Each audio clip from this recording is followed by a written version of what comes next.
প্রিয় আপু ভাই ও বোনেরা সবাই কেমন আছেন? নিশ্চয়ই ভালো আছেন। সবাইকে আমার পক্ষ থেকে সালাম। চলে আসলাম আবার একটা রান্নাতে। আশা করি সবাই আমার সাথেই থাকবেন। গাইস, রান্নাটা শুরুতেই আমি দিয়ে দিচ্ছি কড়াইতে তেল। এই যে তেলটা ফুটতেছে, আমি এখন এখানে কিছু এই যে চিংড়ি মাছ ছিলে আগেই এভাবে হলুদ এবং লবণ মাখিয়ে রেখেছি। এই যে দেখেন মাখিয়ে রেখেছি, এগুলো এখন একটু হালকা ভেজে নিব। কারণ শুধু চিংড়ি মাছটা যদি আপনি যে কোনো সবজিতেই দেন, ওটা দেখতে তেমন একটা ভালো লাগে না, কিন্তু আপনি ভাজিটা যদি দেন তাহলে দেখতে অনেকটা সুন্দর লাগে এবং কালারটাও ভালো লাগে। তাই আমি হালকা করে চিংড়ি মাছগুলো ভেজে নিব।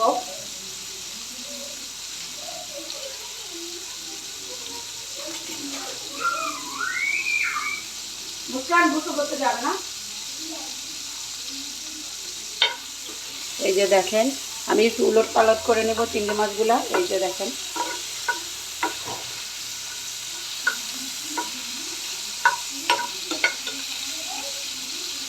আমার যে রেসিপিটা করব এটা খুবই অল্প পরিমাণে, তাই আমি চিংড়ি মাছটাও অল্প পরিমাণে নিয়েছি। এই যে দেখেন, সবাই হয়তো বলতে পারেন যে এত কম চিংড়ি কেন, কারণ আমার রেসিপিটাও অল্প, তাই আগেই বলেছিলাম আজকে ছাদ বাগানের সবজি দিয়ে রান্না রেসিপি করব। আমি এই ছাদ বাগানে যেয়ে দেখি বেশ কিছু কচু হয়ে আছে। কচুটার নাম হচ্ছে দুধ কচু। অনেক দিনে হয়েছে, পাতাগুলো নষ্ট হয়ে যাচ্ছে, তাই ভাবলাম যে এই পাতাটা দিয়ে একটা রেসিপি তৈরি করে ফেলি আপনাদের সাথে। দেখেন গায়ে হালকা হালকা লাল হয়ে গিয়েছে এবং মাছটার শেপটাও দেখতে ভালো লাগছে। মাছটার শেপটা অনেক সুন্দর।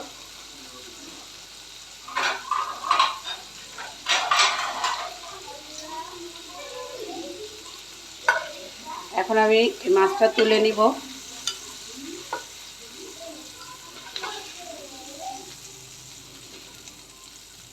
এই যে গাছ দেখেন, এই চিংড়ি মাছটা এই যে এভাবে শেপটা খুব সুন্দর দেখাচ্ছে না? ঠিক এরকম থাকবে। গাছ আমি আর একটু তেল অ্যাড করে নিচ্ছি কড়াইতে, একটু বেশি পরিমাণে তেল নিয়ে নিলাম। এখন এখানে আমি দিয়ে দিব এই যে আদা রসুন এবং আপনার পেঁয়াজ একসাথে পেস্ট করা।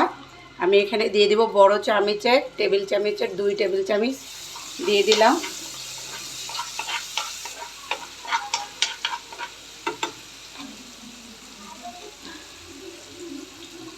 দেব হালকা একটু সরিষা বাটা। দেখেন গাইস, তারপরে দিয়ে দিব ছোট টেবিল চামচের 1 চামচ মরিচ।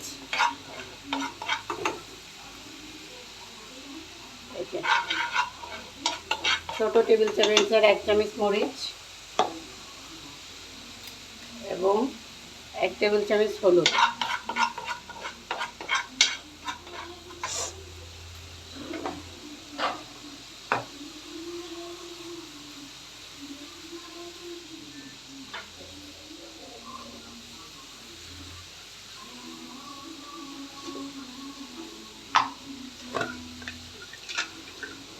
আমি এখানে দিয়ে দিব 2টা আস্ত দারুচিনি। এই যে দিয়ে দিলাম।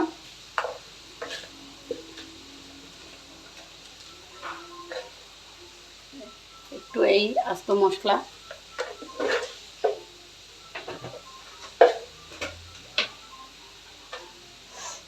আর আমি দিয়ে দিব আমার সেই স্পেশাল ম্যাগি মশলার কিছু অংশ। এখানে গাছ আপনি চাইলে বাটা মশলাটাও ইউজ করতে পারেন। আমার ইচ্ছে করতেছে না, আজকে আমি ম্যাগি মশলাটা দিয়েই রান্না করব। এই যে দেখেন এই ম্যাগি মশলা, এটা খুবই সুন্দর, সবজির জন্য খুবই একটা ফ্লেভার আনে। আপনারা বাসায় ট্রাই করতে পারেন। এটা যে কোনো সবজি রান্না করার জন্য খুবই ভালো একটা জিনিস, সবজিটার ফ্লেভারটা অনেক ভালো আসে। আর গ্যাস এই হচ্ছে আমার মশারির ডাল। এই যে আমি এটা ধুয়ে ভিজিয়ে রেখেছিলাম হালকা একটু পানির সাথে, এটা আমি ছেড়ে দিচ্ছি এখানে। এই ডালটা হালকা একটু ফুটবে।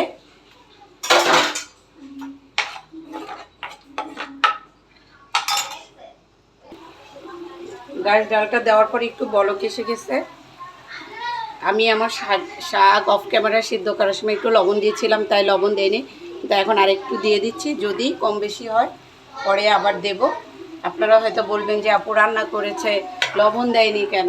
আমি না শাক সেদ্ধতে লবণ দিয়ে দিয়েছিলাম, তাই আপনাদের সাথে লবণটা শেয়ার করি না। এখন তারপরে একটু দিয়ে দিয়েছি।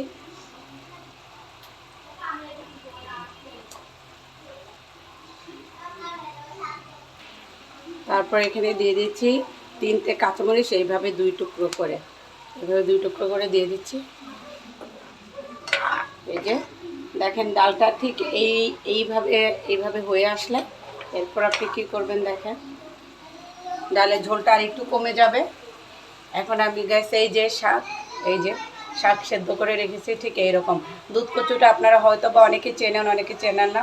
এটা নর্মাল কচুর মতো না, একটু হার্ড হয়। এটা এইভাবে সিদ্ধ করার পর এইভাবে আমি এটা এখানে অ্যাড করে দিলাম। এই কচুটা দেখেন।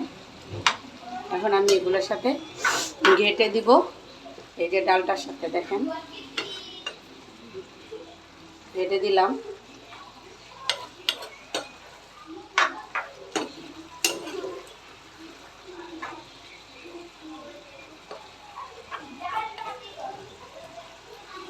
দেখেন এটা একেবারে ডালের সাথে।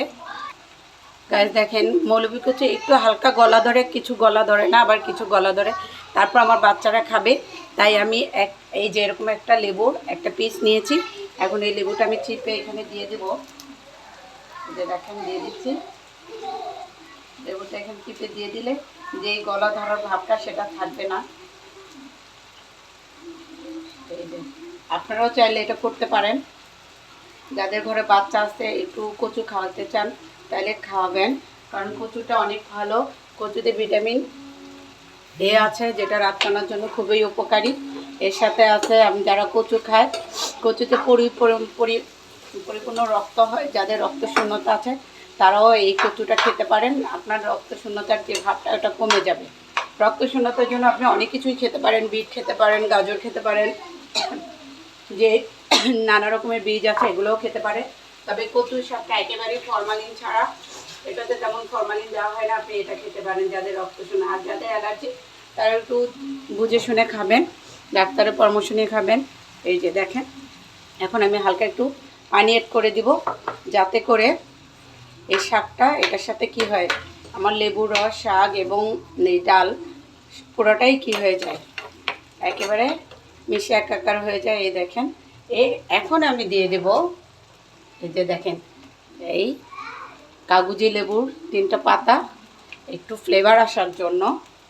আর এই যে আমি যে মাছ ভেজে রেখেছিলাম এই মাছগুলো এখানে উপরে বসিয়ে দেব, তাহলে চিংড়ি মাছের একটা ফ্লেভার আসবে এখানে। দেখেন গাইস এই যে আমি বসিয়ে দিলাম, দেখতে খুব ভালো লাগছে না?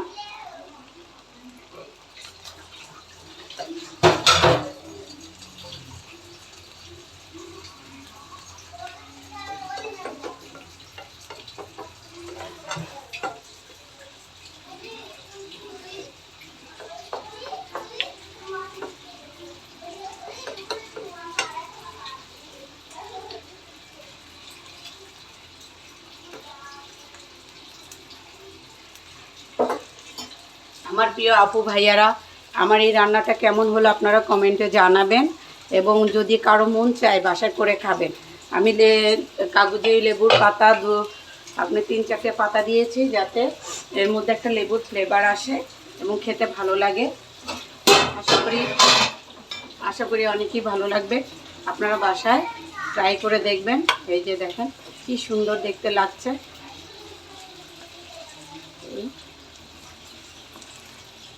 দেখেন আপু ভাইয়ারা, আপনার বাসায় ট্রাই করে দেখবেন রান্নাটা। ভালো হলেও আমাকে জানাবেন, খারাপ হলেও জানাবেন। সবসময় এই আপু আপনাদের পাশে থাকবে, সাপোর্ট করে যাবেন, রান্নাগুলো দেখবেন। এই বলে আসসালামু আলাইকুম, সবাই ভালো থাকবেন।